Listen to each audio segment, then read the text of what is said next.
Tokkoffaa waa'ee daangaa fi waa'ee qubattoota walii wal qabsiisee wanti ka'e amma waan namoonni kun akkamittiin buqqa'anii maaltu achi keessa jira maal kan jedhu kaasne irratti mari'achuudhaaf amma kana baay'ee murteessaadha dheellaa garuu rakkoon kun immoo dhalatee jira. Namoonni 100,000 lakkaa'aman buqqa'anii jiru. Rakkoon kun nu mudatee jira. Amma ganamaaf galgala rakkina sana alalfachuu dhamoo kan nu baasu rakkoo sanaaf falalaachuudha. Rakkoo sanaaf falalaachaa rakkoon kun immoo akkaataan inni itti dhalate sana keessatti dogoggorri hanqinoonnii fi yakkoonni jiran akkamitti seeraan laalamuu qabu. Hiikkaan isaa waa'ee namoota buqqa'an kana qofa otoo hin ta'in haala waliigala biyya keenyaa irratti politikaalii mallattoo gadheedha waan ta'eef lamuu biyya kana keessatti wanta akkasii akka hin dhalanne maaltu ta'utu irra jiraata. Akka naannoo keenyaattis akka federaalaattis kan jedhu isa ilaaluun barbaachisaadha. Akka keenyatti immoo namoota nu harkatti kufanii jiran kanaaf akkamitti falalaachuuf hin irra jiraata. Hanga ammaatti wanti nu hojjetaa turre jira. Namoota buqqa'an kanaaf akkitti nuti yaadaa jirru tokko koreen adda ta'e maallaqa hawaasa irraatii walitti qabu hundeeffamee hawaasa keessaa hundeeffamee maallaqa kana kan bushu hundeeffamee hojjetaa jira. Hundi keessanii miidiyaadhaan akka hubattan. Koreen kun maallaqa kana erga walitti qabee booda piroojeektiin hojjetamee koree ogeessa teeknikaal koomitii of jalaa qabaatee piroojeektiin hojjetamee namoonni kun maal ta'utu irra jiraata. Namoonni qabeenya qaban maal qaban fedhii mataa isaanii irratti hundaa'anii haalli naannoo Somaalee keessa jiru amma jiru kun erga geeddaramee booda akkitti qabeenya isaaniitti deebi'anii bulfachuu itti danda'an. Kaan immoo baay'een dargaggeessa kan ta'e deeyilii leebarar kan ta'e immoo inni immoo maal ta'utu irra jiraata. Akkasumas professionals keessa jiru namoonni ogeessonni adda addaa maal ta'utu irra jiraata kan jedhu koreen qoratee furmaata dhimmoota tahaa jiran kakkaa'uudhaaf deemaa jira waan ta'eef bifa kanaatiin falalaannaa jenneeti kan hojjetaa jirru waa'ee namoota qubatanii kana. Inni egaa amma kaampii turuun isaanii yeroo hin fudhannee achuma turuu kan jedhu hamma nuti yookiin waan qabanni kana ammas dabalataa maallaqa walitti qabuu danda'u nurra jiraata. Maallaqni hangammaatti walitti qabame miliyoona 300 hin caalle kun nama 100 meeqatti wal lakkaa'amuudhaaf piroojeektii guddaa hojjennee jireenya nama kanaa jijjiirra jennee yaaduun rakkisaadha. Kanaa olitti maallaqa mobilaayiz godhuu danda'u nurra jiraata. Maallaqichi erga mobilaayiz godhuu duwwaa otoo hin ta'in haalli nu gidduutti dhalate immoo mootummaa lamman rakkoo kana waliin wal qabatee dhalate kun immoo akka inni itti karaa qabachuu danda'u lamaan isaayyuu wal cina hojjechuudhaan fala laachuufiitu nurra jiraata jedhamee hojjetamaa jira waan ta'eef dhimma kana akkasitti ilaaluun baay'ee barbaachisaadha. Hanga sanatti garuu karaadhuma amma qabanneen deeggarsa uummataas akkasumas immoo mootummaan waan taasisaa jiru kana taasisuudhaan deeggarree namoonni kun karaatti fufiinsa qabuun akkaataa isaaniitti deebi'anii dhaabbachuu danda'an taasisuun gaariidha jennee ilaalla. Wanti amma deddeebisnees waltajjii keenya adda addaa irratti kaasaa turre waan ta'eef dubbiin kun daangaadha moo miti kan jedhu waan irra deddeebi'amee dubbatamaa tureef dhimmi kun dhimma daangaa miti. Clear. Muummichi ministiraas paarlaamaa irratti kaasanii jiru. Dhimmi dhimma karaa sassaabdummaati. Dhimma karaa sassaabdummaa waan ta'eef sana immoo haaromsa keenyaa booda karaa adda ta'een deemee dhimma Oromiyaa duwwaa otoo hin ta'in maakroo ikoonomii biyya kanaallee haalli inni itti miidhuu danda'u waan jiruuf sanarratti qabsoo jalqabameen wal qabatee rakkoo dhalate akka ta'e namni hundiyyuu yoo hubate gaarii ta'a jenneeti kan yaaddu. Wanti gaariin ammas nu karaan taaneen interpreet goonee walitti dhufeenya hawaasa gidduu jiru akkam balleessine rakkoon kun rakkoo uummata Somaalee fi Oromoo gidduutti kan dhalate kan hin taane sirriitti hubachuun gaarii. Ummata lamaan gidduu rakkoon tokko iyyuu hin jiru. Abbaan dubbii kanaa ummata horsiisee bulaa kana lamman miti. Horsiisee bulaa kana lamman miti. Horsiisee bulaa kana lamman etuu ta'eetii dubbiin daangaa irratti, bishaan irratti, marga irratti walitti bu'amu, akkittis walitti bu'amu, akkittis walitti araaramu seera qabu. Aadaa qabu waan ta'eef sana miti ajandaa guddaan. Waan ta'eef qabiinsa ummattoota Somaalees haa ta'u kaan nu keessa jiran yoo ilaalu, hawaasni keenya yoo ilaalu, dubbiin kan abbaan dubbii kanaa ordinarii lammiilee keenya ummata Somaaleedha moo eenyu kan jedhu adda baasee ilaaluun barbaachisaadha. Waan ta'eef rakkoon kun rakkoo ummattoota gidduutti dhalate akka hin taane isa yoo ilaalle gaarii ta'a. Kana waliin wal qabsiisee kana ni kaasu barbaadu. Rakkoo kontiroobaandii kana keessatti namoonni maqaan isaanii dhahaman hawaasa keessaas ka'u, caasaan keenyas kaasu, instituushinii mootummaa gurguddaa waliin walitti makamee ka'u kana isas akkamitti ilaaluun nurra jiraata. Kaleessas har'as ka'aa turee jira. Eenyullee haa ta'u, abbaa taayitaa kam haa ta'u, daldalaa kam haa ta'u, qondaala kam haa ta'u, namni badii keessatti harka qabu, yakka keessatti harka qabu, seeraan gaafatamuun yoomiyyuu irraa deebi'amuu qabu. Gaafatamuutu irra jiraata. Eenyu keenyaaf illee yoo ta'e. Isaaf namoota yakka kana keessatti hirmaatanii fi instituushinii immoo adda baasnee ilaaluun gaarii. Keessumaa immoo as a political leader akka hoogganaa dhaabaatti, akka hoogganaa hooggantoota siyaasaatti dubbii kana adda baasnee yoo ilaaluu baanne deemee maal fiduu danda'a? Amma sodaa dhufuu danda'a isa miti dubbii. Makalaakiyaan kun makalaakiyaa sabaaf sablammoonni ijaarame. Jeneraal irraa kaasee hamma tokkoon waraana gadi jirutti kan keenyas kan sabaaf sablammoota biyya kana keessa jiran hundi keessatti hirmaata. Hundi keessatti qooda fudhata. Hojii gaarii instituushiniin kun hojjeteenis biyya keessattis haa ta'u biyya alaatti ittiin booda. Hankeenya borus nu barbaachisa. Garuu immoo sana keessa taa'anii namoonni yakka hojjetan immoo jiru. Namoonni badii kana keessatti hojii kontiroobaandii keessatti hirmaatan jiru. Isaan immoo seeraan akkitti gaafatamu ilaalamuu danda'u adda baasnee ilaaluun baay'ee barbaachisaadha. Maaliif instituushinii kana balleesse yoo jennu maal haa ta'u?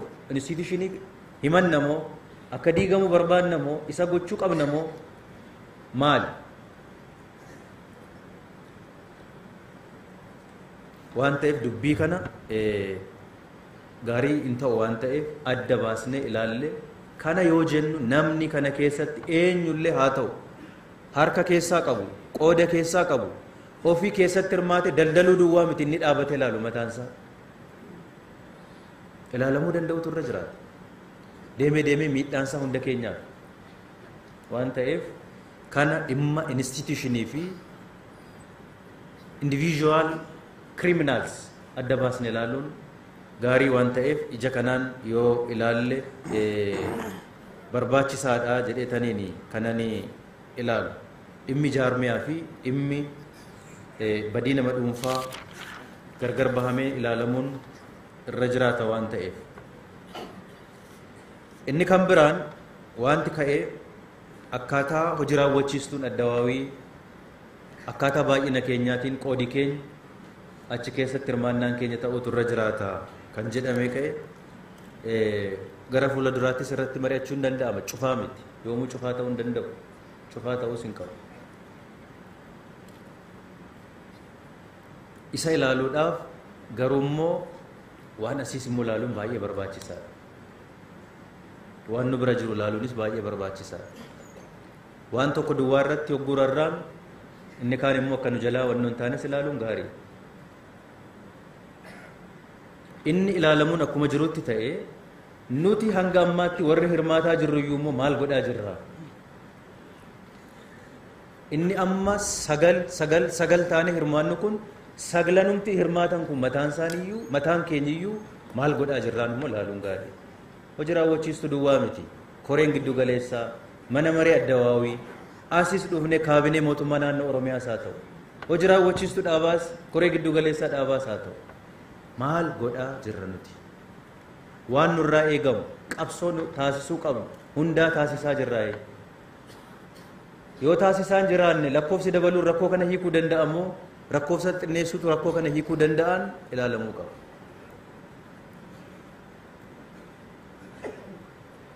Maaliif yoo asuma achi gaafa dhaqu qabattoo isaa hiikkate yoo dhaqe 9 miti 19 yoo gale gatiin qabu. Gatiin qabu waan ta'eef 50 ta'eeyyuu yoo hirmaate faayidaa fiduu hin danda'u. Wanti ilaalamuu qaba. Amma lakkoofsa duwwaa miti. 9 ta'uu miti 3 ta'ee yoo hojjechuudhaaf ta'e 3 ta'eeyyuu ga'uu danda'a. 4 taanaanuu ga'uu danda'a. Waan qabsaa'uu qabu irratti qabsaa'eeramoo hin qabsoofu. Waan gochuu qabu godheeramoo hin goone. Hojii raawwachiistu duwwaa miti yoo ilaalle hunda guutuu goone ilaaluu qaba. Amma eenyuun yakkuudhaan miti keessa keenya ilaalluu jennee jirra waan ta'eef. Keessa keenya ilaallu waan ala jiru ilaalluu miti. Dura garuu kan nu fayyisu keessa keenya ilaallu. Mana maree ministirootaa keessatti hojii keenya mo'achuudhaan qaamni nuti immoo bakka buune achi teenyeerru jira maal goonee jirra of ilaaluudha isa. 10 ta'uu 20 40 ta'uu miti 3 taane maal goonee 5 taane maal goonee. Baay'ee namaa yoo ta'e bara afyaa'ii ta'e abbaan duulaa mana marii hoogganu keessatti teessuma barcumaa yoo ta'e nu ol namni qabu jira natti hin fakkaatu paarlaamaa keessatti baay'inaaf yoo ta'e wannoo guddaa kan qabu hamma baay'ina sanaa maal goonee jirra achi keessatti.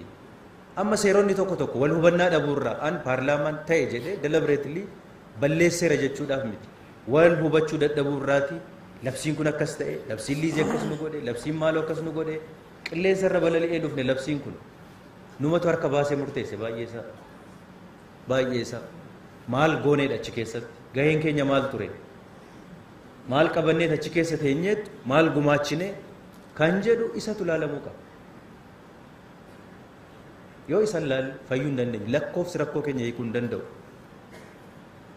Maatariin godhuuf miti rakkoo keenya isa bu'uuraa hiikuu hin danda'u waan ta'eef kana ilaaluun baay'ee barbaachisaa.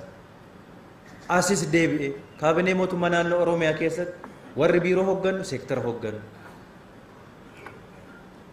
waan gochuu qabnu godhaa jirraayi gadi bu'ee hanga anaatti akkasitti ilaalamuu danda'utu irra jira.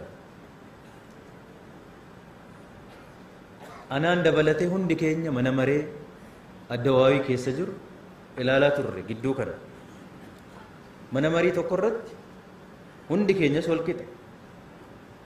Ba'aadeen keessaa waltajjii tokko irratti nama 20 dubbata. Namni 20 kun ajandaa mataasaa dubbatatee ba'e. TPLF keessa nama 17 kaan keessaa akkas nu biraa nama 2 duwwaa dubbatee ba'e. Nama 2 amma warri miseensa mana maree addawaawii taane badii qabnaadhaaf miti. Yookiin nu gale yookiin nu hin galin. Nuti korees haa ta'u maalis haa ta'u wanti keessatti hirmaannu hundi bataskaana dhaqnee waa dhunganni akka deebi'utti ilaaluun irra hin jiraatu. Wanta nurraa eegamutu jira waan ta'eef.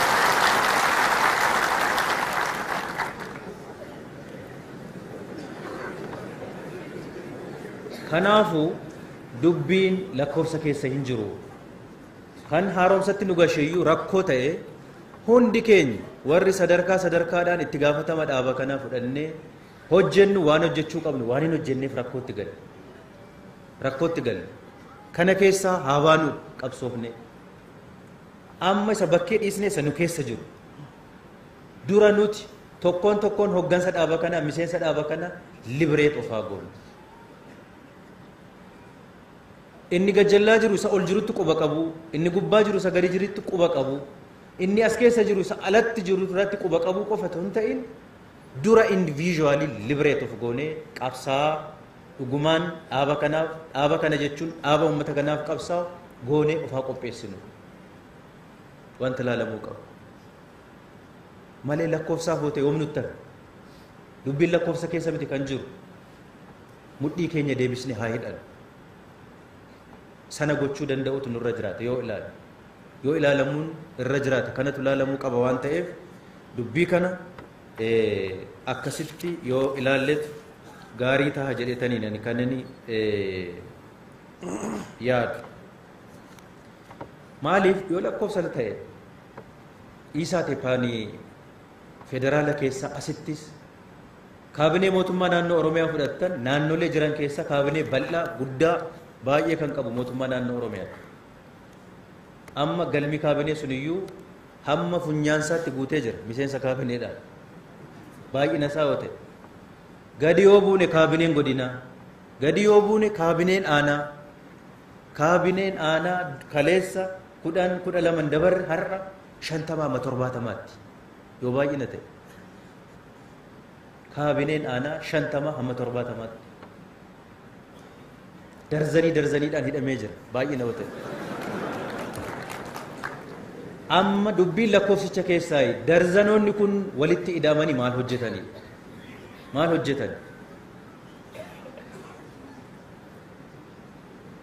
kaabineen 50 aanaa tokko irra taa'ee aanaa tokko jechuun ganda 11-12 qabdu maal godhe kaabineen 50 aanaa mitiiti ganda mitiiti gooxii tokko oddate guyyaa guyyaatti to'achuu danda'a guyyaa guyyaatti hojjechuu danda'a kaabineen 50 guyyaa guyyaatti kaabinee 50 kana jalammoo kotonni ilmi adaadaa ilmi eessumaa maaloon hin hafne immoo hojjetaa jiru immoo achi keessa lakkoofsa qabu maal hojjetaa oola kun maal oomishaa oola maallaqa uummataa nyaataa jira garuu immoo maal outputiin achi keessa jiru immoo qallabtanyaatu walitti qabama qallabtanyaa dhugaa dubbachuudhaaf yoo dubbii kana ofitti deebisnee karaa nu dhukkubsuu danda'uun hin laallu ta'an hin fayyadu rakkoo keenya ala keessa jiru hiikkachuu hin dandeenyu waan ta'eef kaabineen 10 yeroo bush yeroo aanaa inuma jira rakkoon 10 irraa ka'ee 20 soo galu rakkoon inuma jira 20 irraa ka'ee 50 soo galu rakkoon inuma jira amma 100 gashinee nuuf furuu danda'a yoo achi qorichi sun qoricha fayyisuu danda'u ta'ee hin jiru taanaan kaabineen 200 jiraate yoo rakkoo hiikuu hin danda'u kaleessa simbo'a uummanni bulchiinsa gaariidhaan har'a hin bo'a eenyu oromoodhumatu oromoo bushaa jira numa warra mana kana keessa jirutu ituma oromoo bushinuuti oromoo taanee ituma bushinu har'as hin bo'aa jira uummanni hin deemu rakkoon isaa achi hin deemu inumaa immoo badii guddaan nuti uummata irratti hojjennu riisoorsii hin qabnu qusannaadhaan haa fayyadamnu hamma danda'amaa ta'etti misooma uummataaf ta'uu danda'u haa hojjennu jenna aanaan immoo mataa isaatti mootummaa of danda'e waa hunda hojjetatu miliyoona 40-50-80 aanaadhaaf ramadamu keessaati yoon dogongoruu baadhe maamaadaan addana jira parsantiin 80 parsantiin 90 recurrent budget capital budget kan jedhamu xinnoo kana qallabtanyaa kan nama taasisu hunduu mindaadha hunduu durgoodha hojii deemsistuudha